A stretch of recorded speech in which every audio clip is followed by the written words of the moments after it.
Pemerintah melalui Kementerian Pariwisata dan Ekonomi Kreatif dan Kementerian Kesehatan menetapkan 3 kawasan wisata di Bali sebagai kawasan zona hijau COVID-19.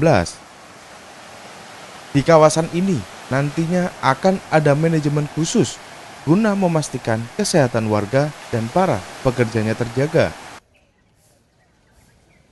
3 kawasan yang masuk dalam Free COVID Corridor atau FCC adalah Nusa Dua Kabupaten Badung, Ubud Kabupaten Gianyar, dan Sanur Kota Denpasar. 3 kawasan tersebut nantinya akan dikelola secara khusus. Nantinya penduduk dan para pekerja yang berada di kawasan tersebut akan menjalani vaksinasi COVID-19. Selain itu, wisatawan yang berkunjung ke 3 lokasi tersebut juga harus sudah divaksinasi COVID-19. Melalui 2 program, yang pertama adalah diberlakukannya program zona hijau oleh Menteri Kesehatan. Mendapat prioritas atas persetujuan Bapak Menteri Kesehatan, ada 3 kawasan yang diberlakukan sebagai zona hijau, yaitu kawasan ITDC Nusa Dua Kabupaten Badung, kemudian Ubud Gianyar, dan yang ketiga Sanur Denpasar.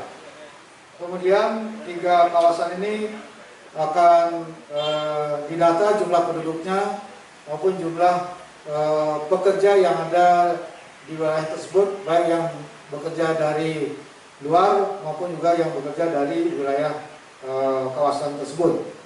Di tempat tersebut akan semuanya divaksin sesuai dengan kebutuhan yang ada di sana. Jumlah penduduk maupun juga tenaga kerja itu semua akan divaksin. Kemudian akan dilakukan treatment secara khusus, manajemen secara khusus di 3 kawasan tersebut sehingga zona ini akan terjaga. Sementara kawasan wisata lainnya di Bali yang berada di zona kuning, pemerintah setempat akan mengupayakan prioritas vaksinasi, mengingat sektor pariwisata menjadi mayoritas pendapatan masyarakat Bali.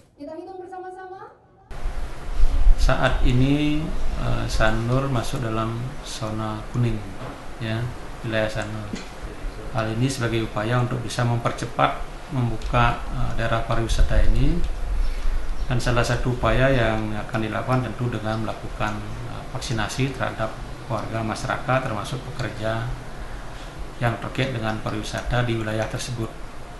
Khusus untuk wilayah Sanur, saat ini ya kita akan melakukan pendataan terkait dengan jumlah penduduk atau terhadap siapa saja nanti yang akan mendapat sasaran vaksinasi ini, sehingga nanti dalam waktu yang segera, sehingga bisa kita laporkan kepada pemerintah pusat melalui pemerintah provinsi untuk bisa dibantu pengadaan vaksinnya. Dengan ditentukannya kawasan wisata sebagai zona hijau COVID-19, pemerintah pusat akan menjalin kerjasama dengan negara lain untuk mendatangkan wisatawan. Tentunya tidak mengesampingkan protokol kesehatan yang ketat bagi tiap pengunjung. Komang Suarbawa, Kompas Dewata.